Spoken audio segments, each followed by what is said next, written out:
tout le monde! Aujourd'hui à Top Jeux, je vais vous faire mon top 10 des jeux qui m'ont impressionné cette année, des jeux pour enfants et pour famille. Ça fait exactement un an aujourd'hui que je fais des revues de jeux et ça me tentait de vous parler de ceux vraiment qui m'avaient marqué durant l'année, ceux avec lesquels j'avais le goût de rejouer avec mes enfants, ceux qui étaient intéressants, ceux qui m'avaient impressionné côté composante, côté stratégie, côté jeu. En fait, ceux que moi je recommande de garder dans votre bibliothèque. Je sais que certains jeux, c'est peut-être pour nos plus vieux, que j'en ai plusieurs pour les plus vieux, mais il y en a certains pour les plus jeunes que j'ai beaucoup été impressionnée cette année. Donc, je voulais vous en parler.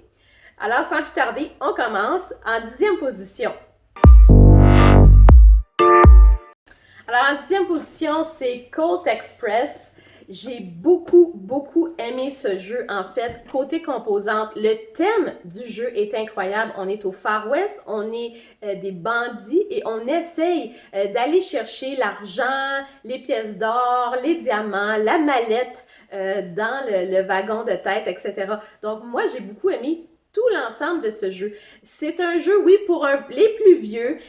Par contre, c'est assez simple. Oui, c'est sûr qu'il y a la stratégie où on doit planifier notre action d'abord et ensuite agir sur nos personnages, mais j'ai trouvé que la thématique, elle était magnifique. Comme je vous ai dit, moi, j'ai acheté le tapis de jeu séparément, donc je trouvais que c'était important. Aussi, le fait qu'il y ait une trame sonore disponible sur YouTube, j'ai trouvé ça génial parce qu'en jouant, on se met vraiment dans l'esprit du western.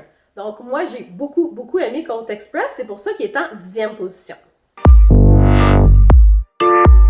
En 9e position, et oui, c'est un autre jeu que je garde dans ma bibliothèque, c'est Jamaïca. Et encore une fois, c'est le thème qui m'a beaucoup impressionné dans Jamaïca. Et je voulais aussi vous parler de l'extension, donc Jamaïca de Crew. C'est vraiment deux jeux que je garde, un jeu et demi si on veut, que je garde dans ma bibliothèque. Le thème est incroyable, tout sur les pirates, les pièces d'or, les canons, tout est fait pour que la course, dans le fond, la course autour de la Jamaïque soit vraiment intéressante. Le graphisme est incroyable. C'est très simple de comprendre les cartes, qu'est-ce qu'on va faire avant, qu'est-ce qu'on va faire après. Encore une fois, un jeu pour nos plus vieux, je dirais 8 ans et plus. Mais moi, j'ai beaucoup aimé Jamaïca.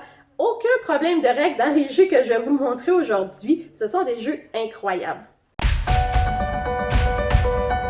Alors, en 8e position, c'est Hive qui gagne parce qu'en fait, Hive, et je vous l'ai déjà présenté dans un autre top 10, je crois qu'il ne va jamais sortir de mes top 10. C'est un jeu, je crois, oui, comme je vous l'ai dit plusieurs fois, qui remplace les échecs. C'est un jeu qui est très agréable pour nos plus jeunes, pour leur montrer un début de jeu de stratégie où il faut vraiment essayer d'entourer la reine des abeilles de notre adversaire. Donc, moi, j'ai beaucoup aimé Hive pour les composantes. Ce sont des composantes simples, mais très belles. Donc, le graphique des insectes, je trouve ça génial. L'épaisseur des pièces, etc. Tout est fait en sorte pour que ça soit très agréable à jouer. C'est sûr que c'est un jeu de table tranquille, de stratégie, mais je pense que c'est tellement agréable pour nos jeunes de jouer à ça et aussi pour les adultes. Alors, c'est pour ça que Hive, je l'ai mis dans mon top 10. En 7e position, c'est Camelot qui l'emporte. Écoutez, encore une fois, le thème, les pièces, tout est magnifique. Le fait qu'on brasse les dés dans la pyramide, le fait que c'est une course de chameaux, qu'il y a des chameaux fous et qu'on doit parier. En fait, c'est vraiment un jeu où on doit parier sur des chameaux que l'on ne contrôle pas vraiment, que c'est contrôlé par la chance. Donc, moi, j'ai adoré Camelot. Les enfants ont beaucoup aimé. Je pense que c'est un jeu qui est parfait pour enfants et adultes. On a beaucoup de plaisir à jouer avec ça. En plus de voir le beau palmier en plein milieu du jeu, le palmier 3D, je pense que ça vaut la peine d'avoir Camelot dans sa bibliothèque. En 6e position, j'ai choisi L'Âge de Pierre Junior. En fait, encore une fois, pour les composantes, je trouve que ce jeu est tellement bien fait. Les composantes sont magnifiques. C'est un jeu qui est en fait simplifié pour nos tout petits. Et la raison pourquoi je ne l'ai pas gardé, je pense vraiment que c'est un jeu pour nos 5 à 9, 10 ans, pas plus vieux. Je pense que c'est un jeu qui les introduit vraiment aux stratégies, à la planification, aux ressources, C'est un jeu qui est magnifique à jouer et très très simple en même temps, mais les enfants aiment beaucoup à aller chercher les petites baies, aiment beaucoup aller chercher les pointes de flèches, etc. Donc, c'est un jeu qui a des belles composantes et qu'on s'amuse beaucoup. Il y a une petite partie mémoire là-dedans. C'est beaucoup, beaucoup de plaisir. L'âge de pierre junior. En cinquième position, c'est Zombie Kids Evolution. En fait, j'aime beaucoup ce jeu-là pour plusieurs raisons. D'abord, la simplicité. C'est très simple. C'est aussi un jeu de coopération et ça, je trouve ça très, très intéressant où on se dit, OK, il faut aller fermer les portes de l'école avant que les zombies rentrent dans l'école. Très, très, très amusant. La partie évolution, c'est le fun aussi, dans le fond. Plus on avance et plus on doit prendre des enveloppes qui vont compliquer le jeu et qui vont rendre ça plus intéressant. On a beaucoup aimé. C'est un jeu qui peut durer très très longtemps et le jeu change dans le fond à chaque fois qu'on pige une de ces enveloppes pour compliquer le jeu. J'ai beaucoup aimé Zombie Kids Evolution. Moi, je le garde dans ma bibliothèque et nous, on rejoue une fois de temps en temps, c'est sûr. Je vous le recommande.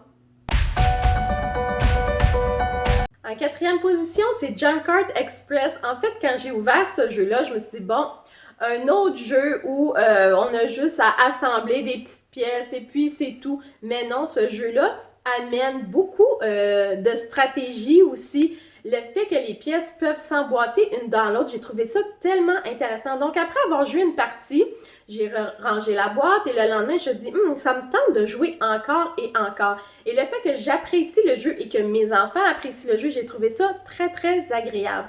Donc, les pièces sont magnifiques, ils s'emboîtent, il y a de la stratégie et puis tout est beau, en fait, quand on construit nos bâtiments. J'ai beaucoup aimé Junkart Express. Moi, je vous le recommande.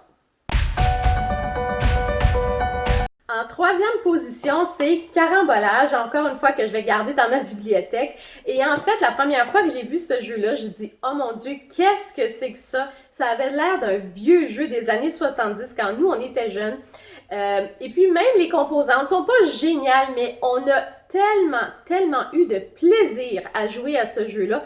On a tassé les chaises, on s'est mis autour de la table, on se déplace et on essaye de réussir à gagner ces petits trucs-là avec les petites cordes, etc., à faire bouger. On a tellement eu de plaisir qu'on a joué pendant des heures et des heures. Et ça, c'est rare que ça arrive avec des jeux de société. Donc, c'est pas tous les enfants qui veulent s'asseoir et jouer à un jeu de société sérieux. Celui-ci, comme je vous ai dit, on tournait autour de la table et on essayait de gagner des points et on a joué et rejoué pendant plusieurs jours. Moi-même, j'ai adoré jouer à ce petit jeu-là.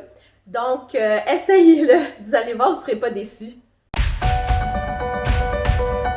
En deuxième position, c'est Rhino Hero que je veux vous proposer. En fait, on a eu beaucoup de plaisir. Encore, dans le fond, c'est le troisième jeu de dextérité que je vous parle parce qu'on a eu beaucoup de plaisir à jouer à ce petit jeu-là. En fait, on a tassé les chaises, on a monté sur des chaises, on a joué par terre, on a joué sur les tables. On a eu beaucoup de plaisir à essayer de construire notre bâtiment et empêcher qu'il tombe. Et c'est très stressant et c'est très amusant de mettre notre petit rhinocéros, savoir si tout va tomber et on voit la construction bouger à gauche, à droite et tout ça, c'est amusant. C'est amusant pour les tout petits, c'est amusant aussi pour les adultes. Donc, c'est pour ça que Rhino Hero est en deuxième position. Et en première position, le jeu qui m'a le plus impressionné cette année, c'est Outfoxed. Je ne l'ai pas avec moi parce que c'est vraiment un jeu pour les tout petits, donc de 5 à 10 ans si on veut. C'est un jeu qui est magnifique, un jeu coopératif. Les composantes sont incroyables. L'idée derrière le jeu, d'essayer d'empêcher le renard de voler la tarte, c'est incroyable. Un jeu de déduction, dans le fond, où on apprend à nos tout petits à essayer d'éliminer certains suspects pour trouver le vrai voleur. Donc, moi, Outfox, j'ai été extrêmement impressionnée et j'aimerais ça que vous alliez l'essayer. C'est incroyable. Vous irez voir la vidéo sur Outfox. Alors finalement, j'espère que vous avez aimé mon top 10. Tous ces jeux-là, je pense qu'ils auraient pu être tout mélangés, mis dans un autre ordre, parce que j'ai beaucoup aimé l'ensemble des jeux. Il y a des jeux de dextérité, il y a des jeux de déduction, il y a des jeux coopératifs. C'est un ensemble de plusieurs jeux qu'on joue à certains moments. Il y a des jeux plus longs, des jeux plus courts. Dans le fond, moi, c'est surtout des jeux que je garde dans ma bibliothèque que je vous ai présentés aujourd'hui, parce que je pense qu'ils valent la peine. Ils sont vraiment intéressants. On veut les ressortir adultes comme enfants, on a le goût de jouer ensemble. Et je pense que c'est ça qui est difficile à trouver ces jours-ci, ou que souvent on a des jeux pour les très très petits et qu'on fait seulement les regarder à jouer. Alors que les jeux que je vous ai présentés aujourd'hui, je pense que tout le monde a beaucoup de plaisir à jouer à ces jeux-là. Donc, vous irez les essayer et puis dites-moi ce que vous en pensez parce qu'il y en a peut-être d'autres que j'ai pas encore vus, mais je vous garde ça pour un autre top 10.